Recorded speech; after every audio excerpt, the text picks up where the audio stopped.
RY CEO Matt Britton, Michael Rourke, and Keith McCullough still with me on this. Matt, what's your observation on this story? Well, I mean, I think it's fascinating. It brings up a ton of issues. The issue of data security, obviously huge within major corporations. The issue of censorship in America and within media. And I think you bring up a great point. I think Sony obviously is a commercial enterprise. They didn't want to be dragged into this mess. And ultimately, you know, they have enough to worry about in a changing industry. So for them to bow out, I think makes sense. I understand where Clooney is coming from in a lot of Hollywood, saying that it's a slippery slope. And once you get threats for censorship and you pull content, where does that actually stop and end? And I think from the administrative standpoint, in terms of the government, I think they need to be worried about it because it does involve North Korea. But I'm not so sure that they were consulted before Sony made the decision to pull the title. You're not sure that they were consulted. I just find it extraordinary that we haven't heard from the administration on this. Why would you? It's private property and national security.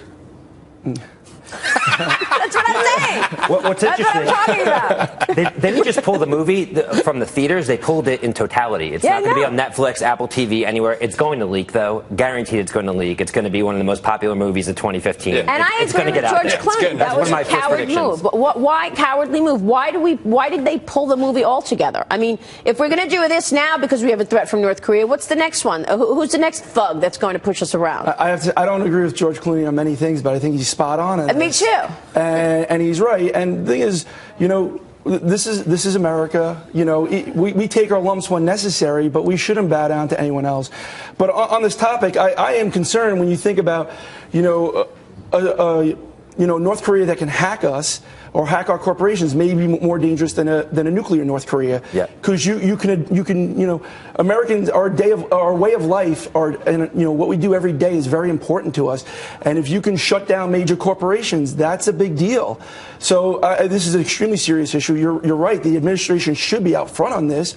But like he said, they seem to always be a step behind when it becomes a national security issue. It's just extraordinary. I think data breach actually is a big thing because once they hacked their emails, there was kind of the fox in the hen house, and I think Sony kind of realized they were out of their league. And it's not really their responsibility to enforce censorship in America. And I think that's a responsibility that they don't have the wherewithal to take on. It's the administration who should be protecting this, and we haven't heard a word from them. It really is outrageous. Yeah. You said you think the president's going to be talking about this today? I mean, there's rumors he's going to comment on it. I think he needs to comment on it. I mean, it's a national security issue. It's what's the comment? They already pulled the movie, and clearly North Korea has bullied America. I think he should just come out like a bad trader and comment on what happened after the fact. There's no proactive risk management here. There's not getting in front of it. There's just pure reaction after the fact when he has to react to it. I think it's just extraordinary. By the way, Matt, the end of the movie has been leaked. Right. Okay. The whole thing's going to be leaked out.